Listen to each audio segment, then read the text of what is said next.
Canada, British கொலம்பியாவில் TikTok செயலிக்கு எதிராக வழக்கொன்று தொடரப்பட்டுள்ளது. குறித்த செயலை 15 வயதினரை பாதுகாக்க தவறியதாக கூறி இந்த வழக்கு தொடரப்பட்டுள்ளது.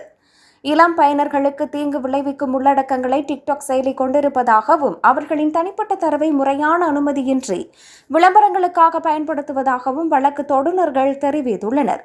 மேலும் இது 13 வயதுக்குட்பட்ட பயனர்களுக்கானது அல்ல என செயலி குறிப்பிடவில்லை எனவும் அவர்கள் சுட்டிக்காட்டுகின்றனர். கனடாவின் தனியுரிமை ஆணையர்களின் 2 ஆண்டு விசாரணையை தொடர்ந்து இந்த சட்ட நடவடிக்கை எடுக்கப்பட்டுள்ளது. அத்துடன் வழக்கில் சேர விரும்பும் கனேடியர்களிடமிருந்து ஏற்கனவே 100க்கும் மேற்பட்ட விசாரணைகளை பெற்றுள்ளதாக வழக்கறிஞர்கள் கூறுகின்றனர்.